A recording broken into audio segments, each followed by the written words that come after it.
¿Qué tal? Buenas tardes, auditorio del Epicentro de la Noticia. Sábado 26 de septiembre, aquí la columna de Raimundo Rivapalacio, estrictamente personal, publicada en El Financiero. Desquiciar es una palabra que se escucha fuerte, pero para la argumentación de esta columna es precisa. Desquiciar es cuando una persona pierde la seguridad y la serenidad, se trastorna su ánimo y se enoja sobremanera.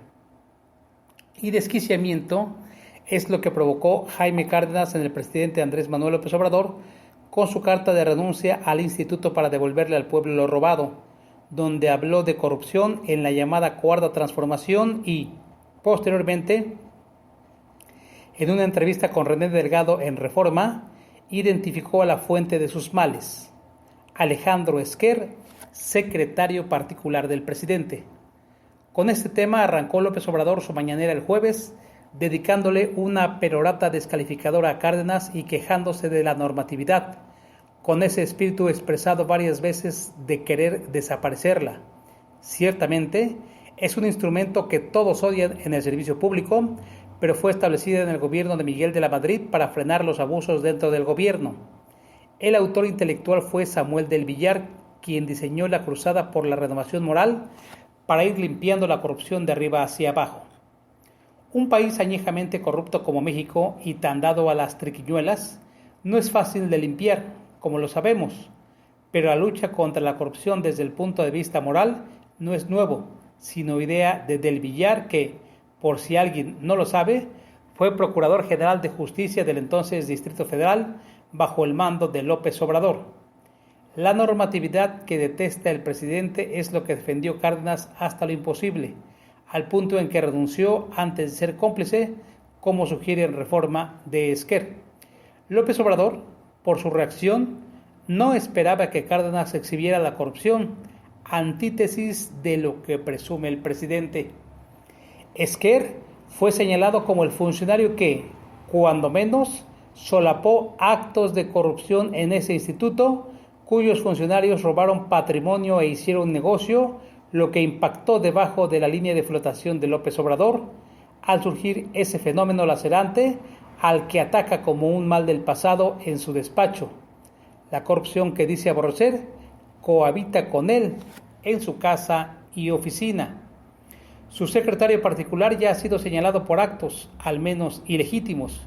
Su hija Carmelita fue nombrada en agosto del año pasado como directora de Pemex Procurement Internacional, que adquiere insumos para la empresa que promedian 1.500 millones de pesos al año. Carmelita, que no tenía experiencia alguna en ese ramo, fue nombrada por otro tabasqueño íntimo de López Obrador desde hace más de 30 años, Octavio Romero Oropesa, director de Pemex. No obstante, nada sobre Esquer había sido tan contundente como lo que señaló Cárdenas. En un reportaje de Eje Central, reveló que Esquer y el director de la Lotería Nacional, que será el reemplazo de Cárdenas, Ernesto Prieto, fueron varias veces a un almacén en Toluca donde guardaban objetos que ya habían sido subastados y se los llevaron sin hacer los registros a los que lo obliga la ley, con el argumento de que se necesitaban para la pandemia y que le quitaron a la Marina y un yate en comodato en Acapulco con el pretexto de que iban a venderlo, lo que no sucedió. Sin mencionar a Esquer, el presidente hizo una apasionada defensa de él y buscó cubrir con una capa de humo las imputaciones directas de corrupción, señalando como sublimes todas las acciones para comprar equipos médicos, subastas o la rifa de premios vendidos como si fuera para jugar por el avión presidencial. Sin embargo, cada vez más se acumulan pruebas de corrupción no solo en su gobierno, sino en su entorno más cercano, sin que haya acciones para impedirlo y sí, muchas palabras para acallarlo. Por ejemplo, a la recepción de dinero ilícito por parte de su hermano Pío, que no ha sido investigada, se sumó otra revelación de Eje Central. José Ramiro y Martín, otros dos de sus hermanos, fueron mencionados en una de las denuncias penales contra el empresario Valdemar Ibarra Cavazos, señalado por haber entregado millones de pesos derivados de operaciones ilícitas al abogado Juan Collado. La denuncia se entregó en la Fiscalía General el 16 de julio del año pasado, una semana después de que fue detenido Collado por presunta triangulación de recursos provenientes de la delincuencia organizada, pero sobre todo los hermanos del presidente. La investigación también está congelada.